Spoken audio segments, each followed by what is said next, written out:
ఆయన ఘనత కొరకు నా సర్వస్వం. నీకేం కావాలి? నీ నిమిత్తము నీవు గొప్ప వాటిని వెతుకుచున్నావా? వెతకవద్దు. ఇర్మియా 45:5. నీవు ఒక గొప్ప వ్యక్తిగా ఉండాలని కోరుకోవడానికి బదులు నీ కొరకు గొప్ప బహుమానాలు కావాలని కోరుకుంటున్నావా? కేవలము దేవుని నుండి బహుమానాలు పొందడం కొరకే ఆయన నిన్ను పిలవలేదు. ఆయన నిన్ను తనతో అన్యోన్య సహవాసంలోకి పిలుస్తున్నాడు.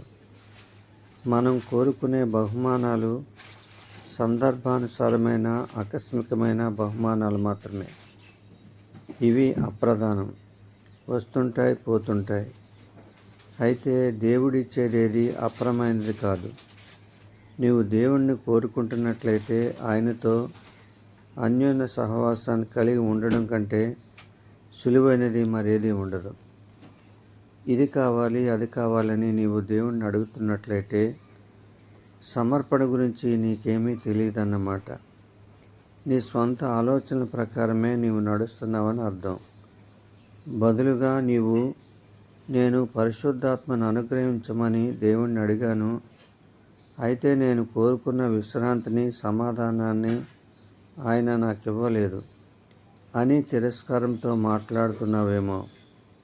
ఇందుకు దేవుని దగ్గర ఉన్న జవాబు ఒకటే: నీవు దేవుణ్ణి వెతకడం లేదు. దేవుణ్ణి కాక మరి వేటినో వెతుకుతున్నావు. అడుగుడి మీకు ఇయ్యబడును, మత్తయి 7:7 అని యేసు సెలవిచ్చాడు. నీవు దేవుణ్ణి అడుగుతూ ఉండు. ఆయనతో నీవు అన్యోన్య సహవాసంలో బలపడుతూ ఉన్నప్పుడు నీవు అడగడం మానివేస్తావు. ఎందుకంటే నీవు అడగక మునిపే అక్కరగానున్నవేవో ఆయనకు తెలియను. మత్తయి 6:8 నీవు తెలుసుకుంటావు. ఇక నీవెందుకు అడగాలి? అడిగితే ఆయన గురించి ఇంకా లోతుగా తెలుసుకోవాలని మాత్రమే అడుగుతావు. నీ కొరకు గొప్పవాటిని కోరుకుంటున్నావా? ప్రభువా, నన్ను పరిశుద్ధాత్మతో నింపుము అని అడిగేవా? నీవు పరిశుద్ధాత్మ పొందలేదంటే అందుకు కారణం నిన్ను నీవు ఆయనకు సంపూర్ణంగా అప్పగించుకోకపోవడమే కానీ, లేక నీలో ఉన్న తిరస్కార ధోరణి కానీ కావచ్చు. నీవు దేవుని నుండి కోరుకునే వాటిని ఎందుకు కోరుకుంటున్నావో గ్రహిస్తున్నావా? నీకు నీ ప్రస్తుత అవసరాలే ముఖ్యం కావచ్చు. అయితే దేవుడు నీ భవిష్యత్తులను చూస్తున్నాడు.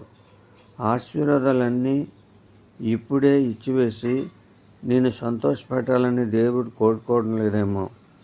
నీవు దినదినము వృద్ధి చెందుతూ పరిపూర్ణతలోనికి నడవాలని దేవుడు కోరుకుంటున్నాడు.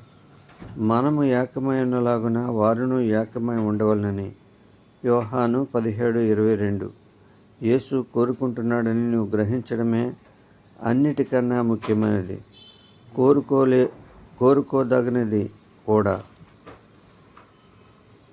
ప్రియమైన దేవుని బిడ్డలారా, ప్రతిరోజు మా ఈ ఛానల్ ద్వారా మేము అందిస్తున్న ఈ చిన్న మెసేజ్ నిజంగా మీ జీవితాల్లో వెలుగును కలుగజేసి మీ హృదయాల్లో దేవుని పట్ల ఆసక్తి అధికమయ్యే విధంగా ఉపయోగపడుతుంటే ఈ మా చిన్న సేవలో మీరు కూడా భాగస్థులు అవ్వాలని కోరుకుంటున్నాం. ఎలాగా అని ఆలోచిస్తున్నారా? వెంటనే మా ఛానల్ని లైక్ చేసి సబ్స్క్రైబ్ చేసుకోండి. బెల్ సింబల్ని యాక్టివేట్ చేసుకోండి.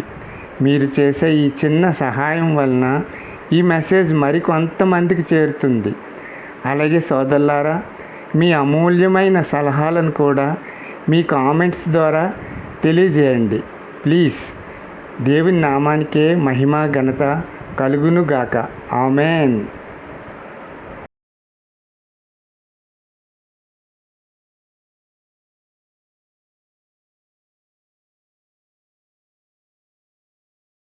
ఆయన ఘనత కొరకు నా సర్వస్వం.